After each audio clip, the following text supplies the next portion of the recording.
The number you have dialed is not in service at this time.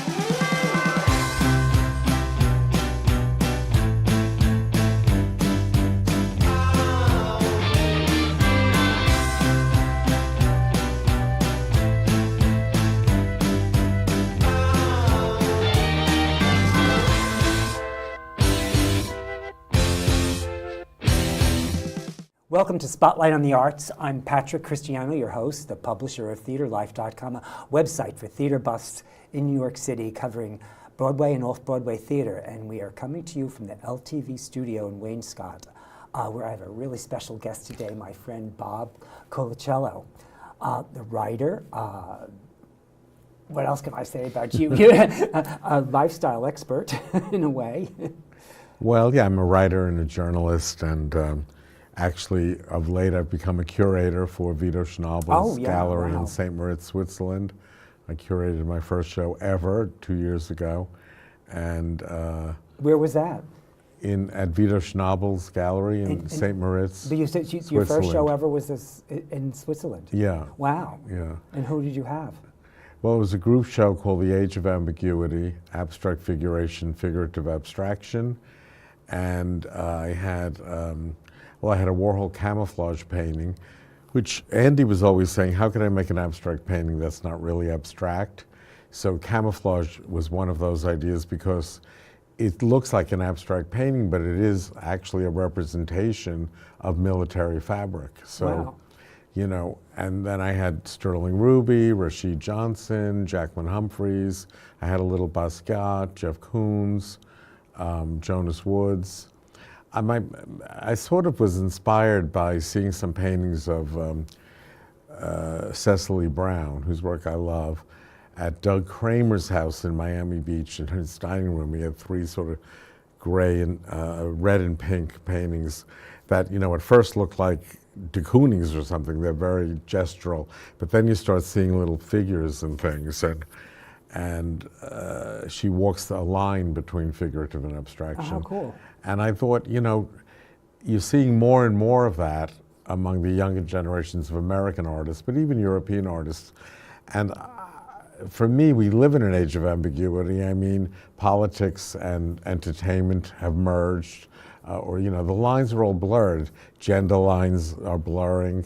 And I thought, well, you know, it's hard for an artist who presumably consciously or subconsciously is reflecting his or her times, to take these extreme positions like minimalism or hyperrealism, you know, so they're all kind of mushing everything together in between. And whether that's the reason they are, I don't know, but I gave it that kind of theme. Well, how big a space did you have to do all this in? Well, it's actually, the gallery is on 2 floors. It's not that large. About how many square feet approximately? I'm not even sure. I don't know, like maybe that we just 900 square feet, like 30 by 30 feet or something. And then the same size downstairs. The downstairs space is kind of underground. It's kind of like a cave, like a cave. And no, the space is really attractive, and the whole show went really well. Vito was happy because everything sold. I was happy because I got all these great reviews in the Swiss, German, and Italian press. How exciting. So that was nice. And it's fun to do something different. I've always had a very visual side. Working with Andy Warhol, I mean, I never thought about it that way, but he would ask me, should he hang his paintings at the Whitney retrospective on cow wallpaper? And I said, oh yeah, that would be very Baroque, and he like fastened on that word, Baroque. You know, but working for Andy, and then as editor of Interview, I was overseeing the layouts and things. So I actually studied some art at the Corcoran School of Art in Washington when I was at Georgetown School of Foreign Service, and wanted to have, you know, take a few more creative courses. Well, you've had a really exciting life when I stop and think about all the stuff that you've done. It's all been sort of by accident. I made, you know, I think the first right decision I made was to go to Georgetown Foreign Service School, because coming from a suburban family on Long Island, I was somewhat exposed to sort of international things because my father worked for a Swiss company, a commodities firm. He ran their coffee division out of New York. And so he would travel a lot to Latin America, and some of his Latin American colleagues and friends would come to the house for dinner, and my mother would make spaghetti and meatballs, and or ravioli or lasagna, and but you know, Georgetown, I think it really gave me a very strong academic basis. You had to take 4 semesters of philosophy and 4 semesters of theology. At the time, even the Jesuits were saying God is dead. They were very into existentialism. But we see today how important it is to know at least a little something about religion, including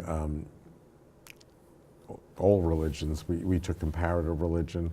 I mean, religion is such a huge political force in so many countries today, absolutely. including this one. And also, but Georgetown, you know, was very international. You had a lot of boys.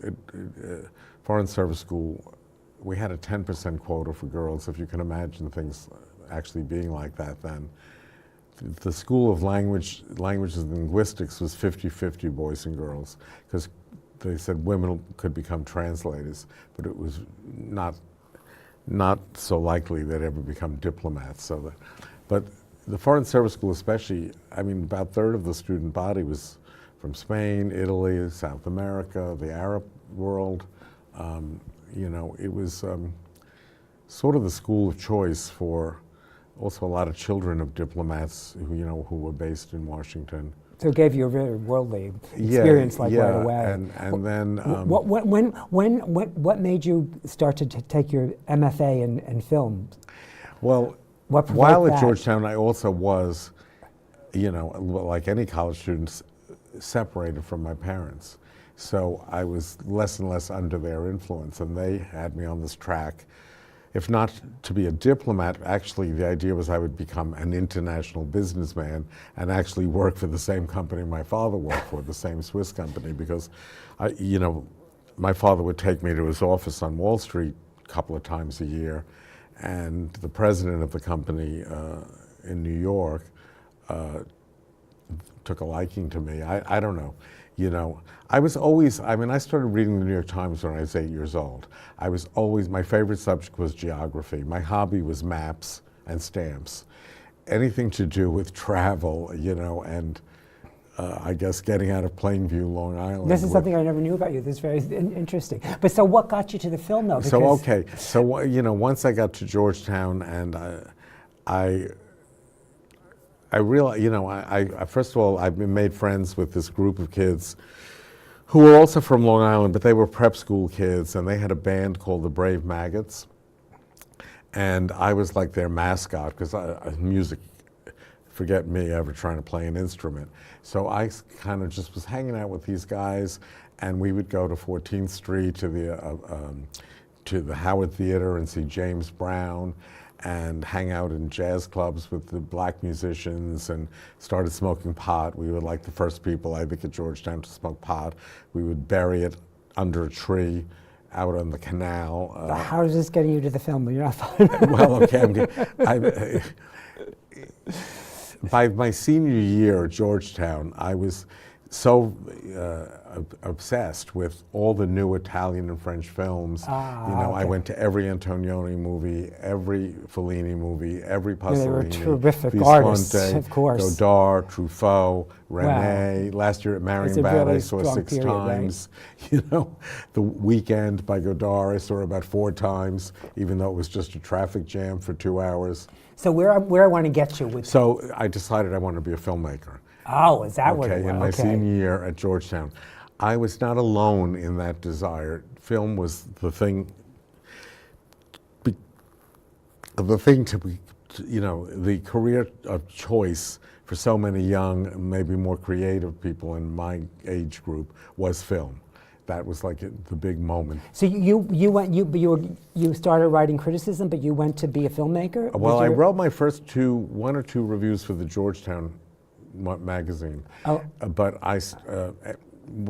upon completion from Georgetown, I had already applied to Columbia Graduate School of the Arts with a film major, Okay. film major. And So you were really studying to be a filmmaker is what you were doing, and I was already had by my last year of Georgetown. I thought, this is what I want to be. I want to be a film director, like Godard or Pasolini. Yeah, those were amazing directors that you talked about that were influencing And the only you too. American films that I really saw, I mean, that I really liked, because Hollywood wasn't that interesting in the late 60s, I don't think, was Andy Warhol's Chelsea Girls. My brave maggot friends and I went to see, that came to the 1R Theater in Washington. And we went to see it about at least 3, maybe 4 times. Wow. You know, it was on 2 screens. So he influenced you really with early. split screen. Yeah, well, again, first of all, nobody had ever seen a movie where boys kissed boys, where Bridget Berlin was shooting up these girls right through their jeans, where Eric Emerson's talking about his LSD trip as he's in the middle of the LSD trip. This was like just mind-blowing, and but I loved the whole idea of it. I loved the, you know, it was very long and very slow, like all of Andy's films. It was really 7 hours, but split onto 2 screens, so it was 3.5 hours. Is it true that when you were studying film at Columbia, that your assignments would also appear in the Village Voice often?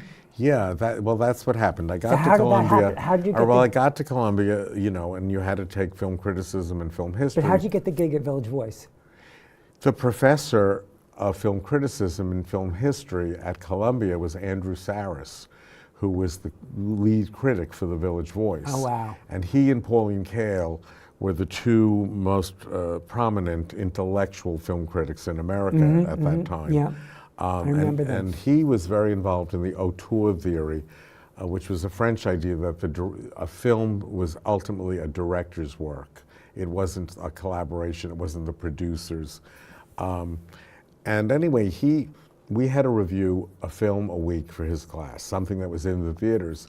And he would take the 2 or 3 ones, you know, it was maybe a class of 20 students. He would take the 2 or 3 reviews he thought were the best and publish them in the Village Voice. In the back pages where they had so many ads, they needed some editorial to break up the ads. So it wasn't really as glamorous as they made it look like. Well, it was something at age 22 to be published in the Village yeah. Voice, which was the hottest weekly cultural paper, not only in the city, probably in the country. And it had been founded by Norman Mailer and all the rest of it. So, and it had a rather large circulation. So after I'd written maybe 5 or 6 reviews, I got a phone call. Well, just to set the scene, my parents, when I announced I no longer wanted to be a businessman or a diplomat and I wanted to go to film school, they said, okay, we'll pay the tuition at Columbia, but we are not getting you an apartment in Manhattan. Your sisters are Our now... time is going fast. Okay. You have to leave All a right, few well, details out. Okay, so I got back living with I mean, my it's parents. fascinating. It's great. I got a phone call from a guy who introduced himself as the editor of a new magazine called Interview that Andy Warhol had started a year earlier, and Andy and the director of his films, Paul Morrissey, were reading my reviews. They really liked the way I wrote. Was this 1970 approximately? 1970, and would I come and write for Interview magazine? Within 6 months, they had fired the editor who called me for stealing money, and they asked me to be the editor, and I was like, I never edited anything, but that was the way Andy worked. He just hired very young people, and you learned on the job. And he was learning on the job. He had never published a magazine before either, you know. So. But you guys made this one of the most incredible lifestyle magazines ever. Yeah, we I mean, never it was really called so it a avant-garde. lifestyle magazine because that sounds like decorating. Yeah, it's not a lifestyle. It really was more a person, Art, a film, people. art, No, I would film. say it was a people magazine. Oh, okay. Every story was an interview with a person. I mean, we didn't have stories on subjects. It was all about people, and People magazine started 4 years after Interview. So they copied you. And W, which was, I would say, maybe more lifestyle, that started like 5 years after us. So and copy the big size. The interview was very oversized. Yeah, and no, I very- remember it was like a newspaper print color. It was Yeah, fabulous. yeah. So, you're being honored on Monday at the Guildhall Academy of the Lifetime Achievement in the Arts for literary achievement for all of your works. I mean, after interview, you went to Vanity Fair where you wrote profiles on so many people. You wrote the book on Andy, Holy Terror. Can we bring up some of his books real quickly? Here we have, this is your original That came out in 1990. I'd quit interview in 1983. Andy died in 87. So that was the original hard copy, Yes, first yes. edition. Then we have, then it came out again. Let's have the In next picture. paperback. This is paperback. And Andy then, Warhol close up. then it was re-released in 2014 as a vintage paperback with a new 10,000 word introduction. The editor asked me, Shelley Wanger said, could you write 1,000 words to bring things up to date? And after a month out here in East Hampton writing, I had 10,000 words. And I called her, I said, look, so much happened since 1990. So that's what we're gonna call the new intro, So Much Has Happened.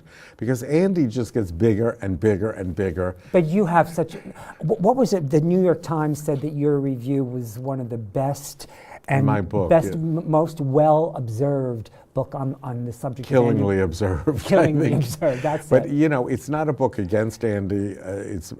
In the end, I felt sorry for Andy, and I think the book actually captures his deep sadness, as well as his overriding ambition.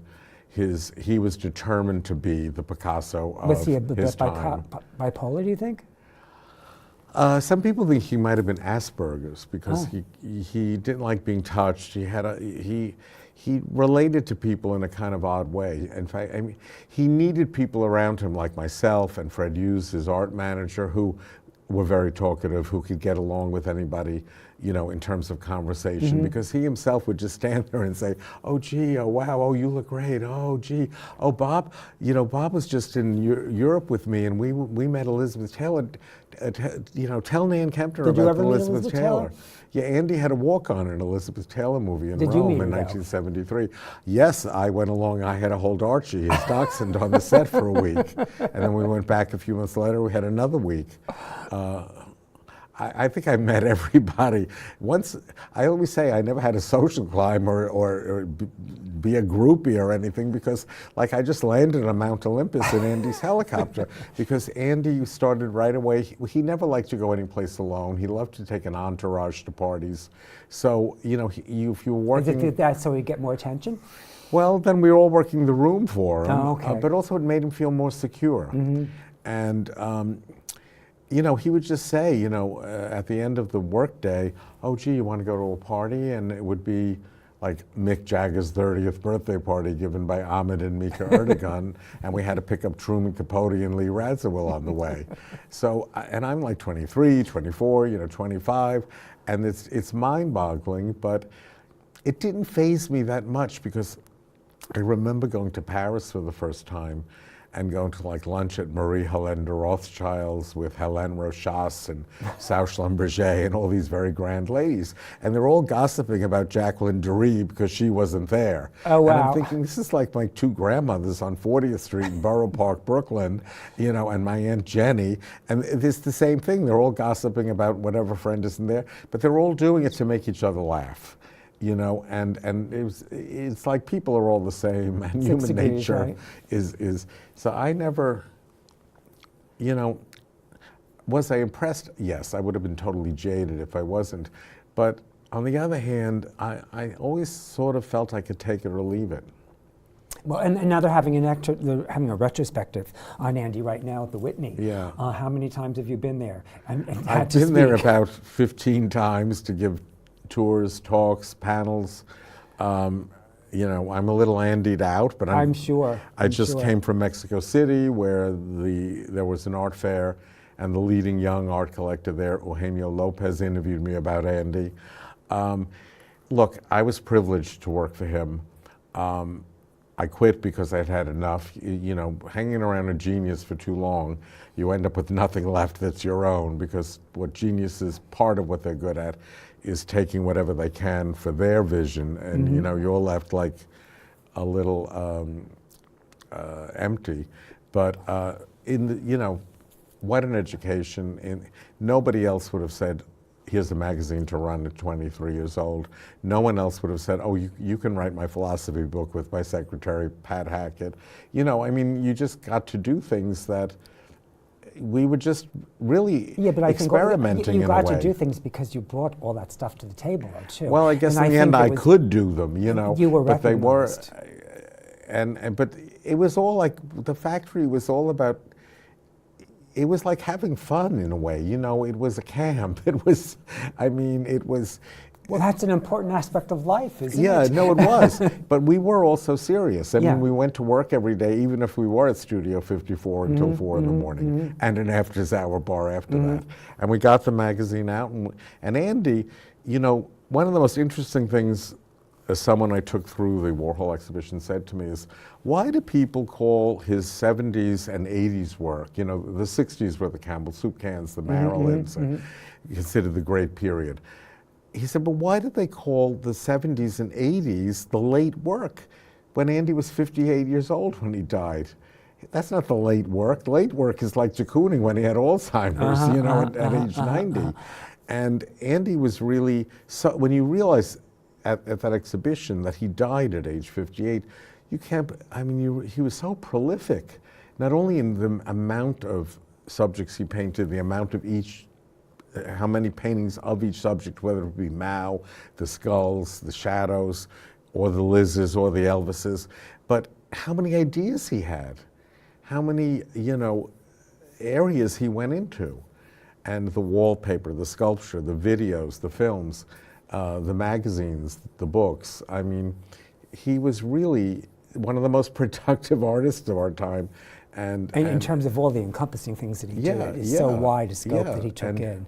And the factory really was sort of a factory. I mean, it was a that very was a productive really exciting place. Period, right?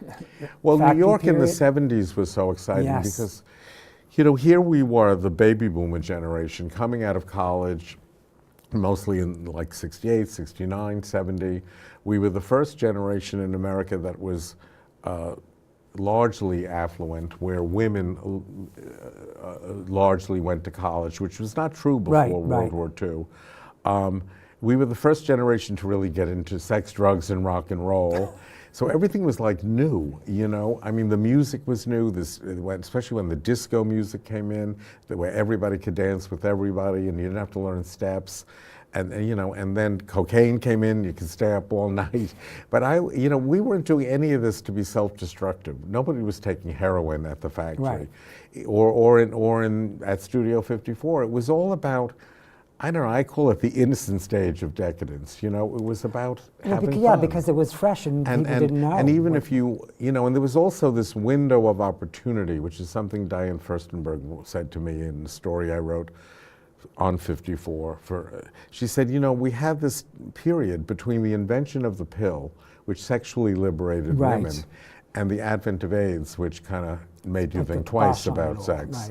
And so even in that period during the 70s, even if you weren't going to bed with someone different every night, you thought you could. You know, I mean, it was in the air. Romance was in the air at the discos. Opportunity was all around you. Yes, yeah, it was a sense of freedom. It's so different than today, where you know, freedom is constrained, whether it's by the left, the right, the president, the enemies. You know? let's go to Ronnie. Let's go to Ronnie and Nancy. Because after Warhol, a much happier administration. Do we have a picture of that book of Ronnie? So this is the first edition of this. Yeah, the only edition. This came out in 2004, right after Reagan's death. And I'd been working on it since '97 when Graydon Carter, the editor of Vanity Fair, asked me. He was kind of fed up with the Clintons. You're working on a new Reagan book too. I'm working on a second Reagan book, which is, you know, the White House years and the later years. The first book, Ronnie and Nancy, is takes them from their births to the night he's elected president. Okay, and then the next one is going to be from when he was elected. From 1981 to her death. Just 2 years ago. And did you stay close with her through that whole time? Yes, I met her. I met both of them, but got to know her. But I met them at Le Cirque, They were there having dinner after the theater, and with Betsy Bloomingdale and Alfred Bloomingdale, they're good friends from California, and Jerry Zipkin and Claudette Colbert. And Andy and I were having dinner with the Herreras, Ronaldo and Carolina Herrera, and so when we finished dinner, and they had a whole table of friends from Europe and South America. They all ran to the Reagan table to be introduced. And this was just February, it was a month after the inauguration. I felt kind of shy doing that. And I said to Andy, I'm just going to go get my coat. So Andy followed me because he, again, was very awkward in these situations.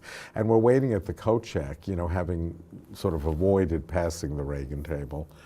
And I hear this loud voice, Alfred Bloomingdale's bellowing, "Where the hell is Bob Colacello? He's the only real Republican in this group." I was actually the only American other than Andy in that particular group of the Herreras. So Andy said, "Oh, gee, I think they want you to go to that table." So we went over there, and Alfred said, "Mr. President, this is Andy Warhol, the greatest American artist of our time," and Ronald Reagan, who looked unbelievable at age 70, tan and fit, and he was like, "Oh, nice to meet you," and this is Bob Colacello, he's the editor of Interview. "Oh, nice to meet you." And then we went to say hello to Nancy at the other end of the table, and she said hello to Andy, and then she took both my hands in her hands and gave me that stare, that glare that she was known for with her husband, and she looked at me and said, "I'm so happy to meet you. I've heard so much about you." Because I had hired her daughter-in-law, Doria, as my secretary. And that was the beginning of a long relationship? Yeah, and I said to her, "Well, I've heard a lot about you too, Mrs. Reagan."